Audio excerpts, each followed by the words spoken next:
Broadcasting live from atop the Rocky Mountains, the crossroads of the West. You are listening to the Liberty RoundTable Radio Talk Show. Happy to have you along, my fellow Americans. I'm Sam Bushman. Dr. Scott Bradley's with me. freedomsrisingsun.com, his website to preserve the nation, his goal and collegiate series to match. Also, he usually does a weekly webinars every Thursday night, 7 p.m. Mountain Time. And if you want a ticket to ride, go to freedomsrisingsun.com, get your ticket. And after the fact, it'll be available on Rumble and BitChute and all kinds of places. Check it out. Look for Freedom's Call for that. Now, last night he was not able to do his webinar. And so that's kind of an interesting twist. Rare when he doesn't do it, but he didn't. And so I decided that what I would do is I'd create my own. So today, on the broadcast for this half hour, we're going to be doing the equivalent of the webinar, so to speak, right? And then we'll make sure that Dr. Bradley gets the video, and then he can break it up and do what he wants with it or whatever. And hopefully that'll be beneficial and fill in the gap on that.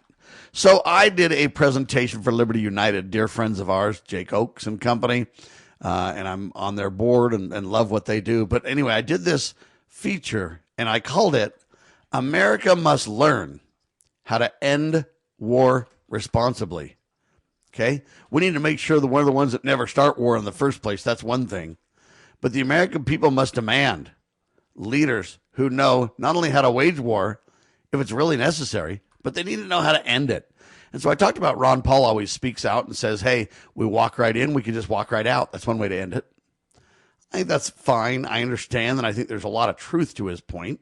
Otherwise, we never end wars. But it's also the kind of situation where we can't just walk out sometimes because we've left things in a worse state than we found them in the beginning when we started the war, got involved in the war.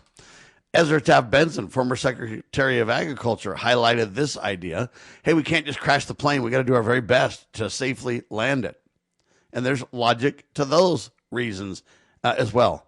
But I kind of maintain the key is to go to Congress and say, Congress, you have been derelict in your duty. It's up to you, and you didn't, discuss this and stop Trump when you could have. And now we're in a war, and you've failed over and over and over to rate him in. But what you really need to do is you need to tie funding to reality. You need to say, here's your framework, President Trump. We're going to go in. We're going to discuss our objectives. We're going to accomplish our objectives, and we're going to get out. And we're not going to go in until we have a plan to get out. And we're not going to go in until we have definable objectives, strategic solutions on the table. Okay, America must avoid the two dangerous extremes, reckless abandonment and endless war. One crashes the plane, the other refuses to land the plane.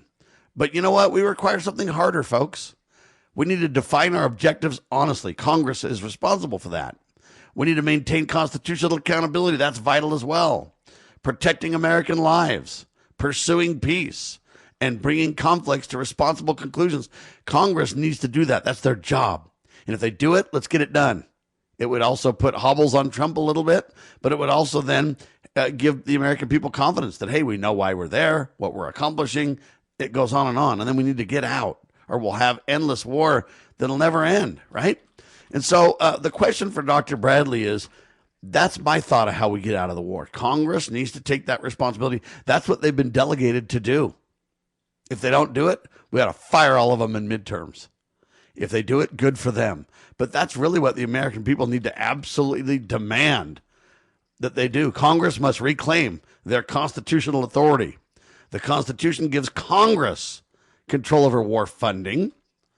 Congress should stop writing blank checks with no clear mission and no defined end. Every war authorization, or even, less than war, meaning marking reprisal, et cetera, should include specific objectives, measurable benchmarks, reporting requirements, timelines, exit conditions, and so on. Okay? We got to define what victory looks like before we fund another penny. Anyway, that's my demand. That's my question. The question is, again, how does America get out of the war? America must learn to get out of war responsibly, Doctor. Well, all of the things you're talking about are way too logical for application in the national government. I mean, to think that nobody thought about these issues, I mean, is absolutely asinine. To think that Hegseth and Rubio and Trump and all of the war hawks, everybody. It's like you guys, what you got to this point and you never thought about these things, which apparently they haven't.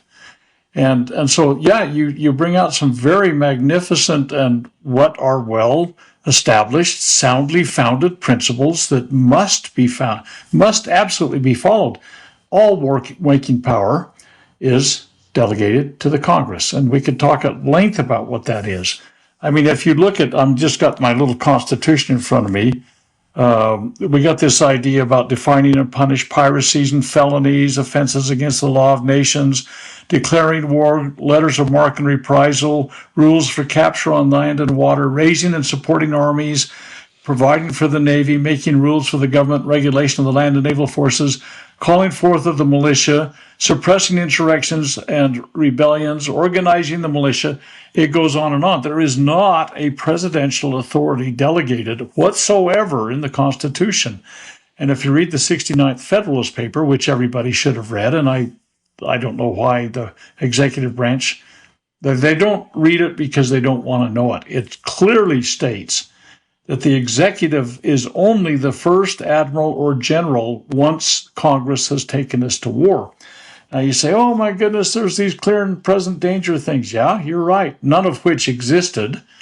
We created those clear and present dangers before, as we went into this war with Iran.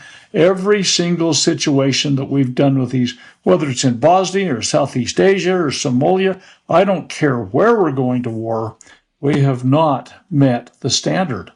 And so the whole idea of do I want to support the troops? Absolutely. We support the troops by only using them in constitutionally authorized just wars. And the founding fathers established that whole prospect of how we were going to do that. I look at the Chesapeake affair as kind of a classic case study on how things should happen. That happened back in the Jefferson administration. There was a clear act of war by a British warship against an American ship. Everybody wanted to run off to war. Jefferson did it right. He gathered the information. He took defensive postures to prevent any further offense. And then when Congress got back in their seats, he said, here is the information. You guys have got to decide what to do. And it was done in a deliberative process that prevented us going into what would have been a disastrous war at that time. And I'm not so sure that the war we're in right now is not more disastrous. The Joshua in the last half hour talked about it. I think that it's a clear, in spite of the fact that the administration is constantly touting the victory, I don't even think the victory is as clear as they say in a military stance. I think that we have been damaged in ways that will be maybe never repaired. I think the hinge point we're on in this war right now will change the international, certainly throughout the Middle East and the Far East, probably generationally. It will change the elections in the United States in this upcoming election. We have stupidly stepped in every single pile that we could step in all the way along the thing. So yeah, Sam, we've got to figure out a way to only go into war constitutionally and for just causes. And we, this idea we walk in, we walk out, or whatever, we wrest the controls from the people's hands and we don't crash the plane, whatever. We got to have a smarter approach to things. And we just have not had that. We have felt like we're the big bad bully on the street and we can do whatever we want. Everybody's going to come bowing and scraping to us. And what we saw in China, literally, I think we were the second-class nation that came on bended knee to another nation, and that other nation realizes that it has the upper hand. So, yeah, I agree with you. We should find a way to get out of them. Look at the disaster we had in Afghanistan. It's kind of like, okay, we're gone. No, there's got to be an extraction program. But going in there in the first place was a huge mistake. And, no question. And nobody's learned that. As I look at this, what's the answer? The only answer that I can see is that we, the people, need to put enough pressure on Congress to demand accountability and to create this framework and do their job. And we Congress need to is fire them key. if they don't. There's no other option constitutionally, is there? Well, I agree. Congress, I look, for example, our delegation from Utah. Both of us are in Utah. This broadcast is going far and wide, and I don't know who's going to hear it, but they need to look at their own delegation. We have not got a delegation in Utah that has approached this in a constitutional manner. Now, I personally believe that the funding for their campaigns has tainted their view on this thing, but that's something the voter, is going to have to decide. But the fact of the matter is, all of the efforts have failed, and not one of our Republican delegation will break ranks with the man that requires total loyalty. So, except for Thomas Massie. No, I'm talking about Utah's delegation. You're right across the board too. Join the John Birch Society in Salt Lake City, June 6th, for a powerful one-day conference. The day includes a host of respected speakers, 2 meals, and meaningful connections. You'll gain clarity on the issues and walk away with practical steps you can take to your community. Reserve your seat today at jbs.org/SLC26. That's jbs.org/SLC26. Your call is being transferred to the listening ear. Listening professionals dedicated to hearing you. Hello, listening ear. Who am I listening to? Carrie, but I was calling my mom. Yes, you were, but your mom was so busy she felt it was important for you to have someone who could completely focus on listening to you and you alone. So she subscribed to our service. Go ahead, I'm listening. Well, I'm not quite sure. Where to start? Well, I can listen to school issues like science projects. I can listen to boy problems, although that's an extra $3 per call because of the emotional drain on me. How about we start with how you wish you had made cheerleader? I didn't try out for cheerleader. This isn't, Mary? Carrie. I'm Carrie. Oh, sorry. There is no substitute for a loving parent. And when you really listen, love is what they'll hear. From the Church of Jesus Christ of Latter-day Saints. For more tips on strengthening your family, visit family.mormon.org.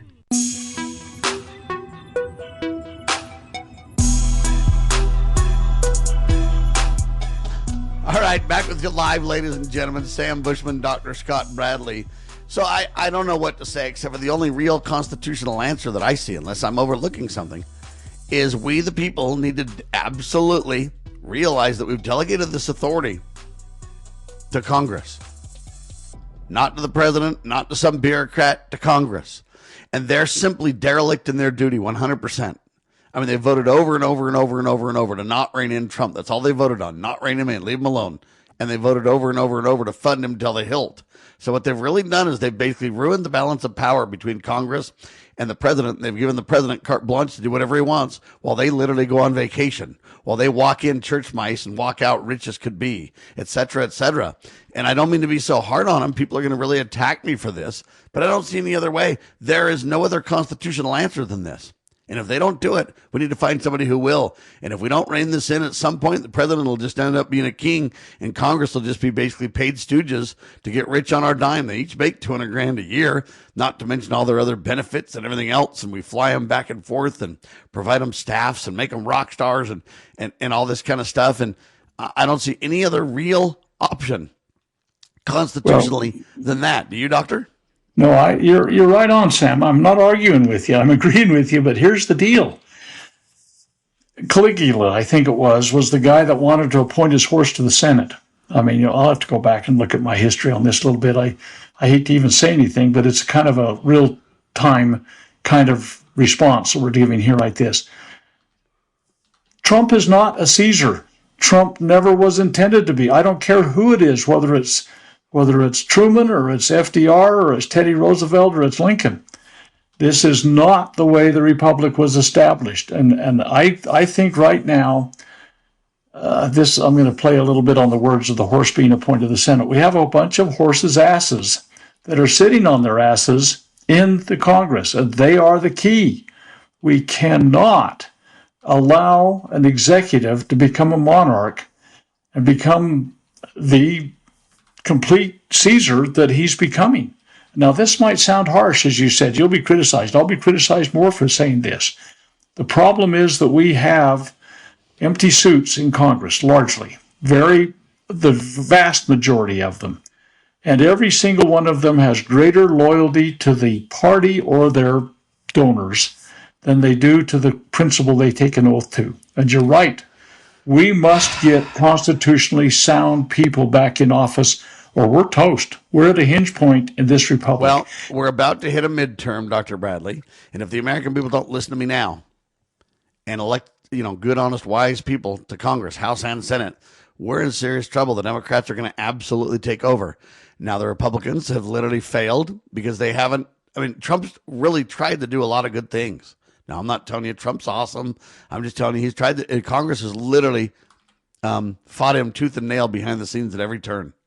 Okay, we could literally, have tariffs that were stable and appropriate, but no, Congress just does nothing, and Trump does it on his own. Then him and the courts just seesaw back and forth and battle it out, while the ne'er-do-wells just sit idly by and go on vacation.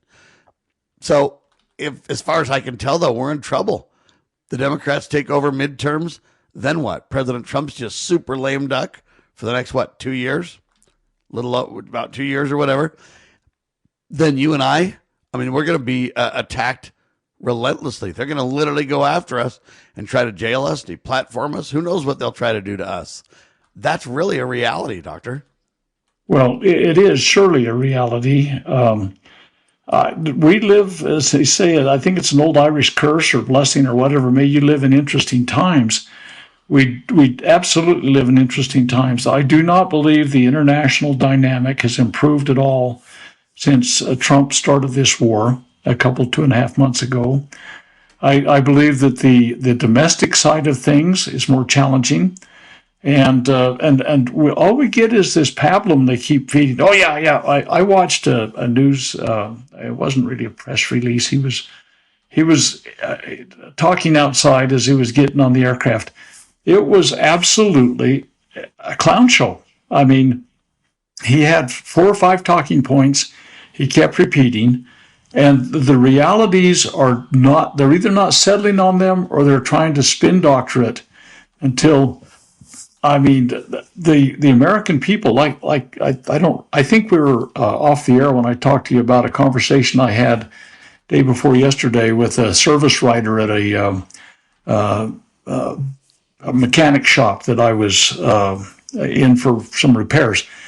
The American people, this guy's you hate to sound derogatory, but this guy's a gearhead. He's a grease monkey, and he goes in and fixes engines. And he had a more intelligent conversation about the dynamics of the economy right now than I've heard anything from anybody in the administration in recent history. We get platitudes and we get glad-handed, and people that ask hard questions get looked at by Trump, and he says, "You're a stupid person. Do you know you're really stupid? And your organization? Oh, yeah, they're stupid too." It's an ad hominem attack that has it's when you don't have an argument, you resort to ad hominem attacks. It's amazing. I don't even know where to go with this except to say that I think we're in real trouble, and I'm fearful that we're going to be in World War III and we're not going to be able to get out of it. Look, even if we were to back off from Iran, China has basically declared this war, as Josh Phillip wisely pointed out, saying, hey, it's not just a war based on guns and bullets and ammo and whatever. It's a war about the economy. It's a war about who controls free speech. It's a war about, and we're losing that war every 6 ways from Sunday. And if Congress then decides that they're going to be Democrats in charge, and the Democrats then decide to go after you and me, it's going to get to the point where Trump wants to put people in jail because they don't agree with this war, and they report what he considers to be an alternative narrative, which he'll say will be fake news. And the Democrats want to take us out because they believe that whatever. Pretty soon everybody wants to destroy our free speech and destroy our ability to speed up or to speak out and speak boldly and clearly. And so I don't see that we've got a very bright future right now. Not because we can't. If we turn to God, if we turn to family, if we turn to country, I believe we could really bring this thing back. But the nation's immoral, and our system's not designed for an immoral people. And we love war, and we're not going back anytime soon. And so I almost think we're just going to expand into perpetual war. And, there's going to be fighting in the streets. There's going to be destruction around the world. Everything is just going to continue to escalate like you haven't ever seen before. Am I crazy on this?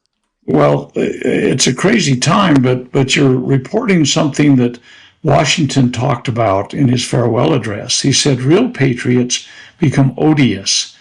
And it's interesting to me that, let's just take Mark Kelly, the Democrat senator from Arizona.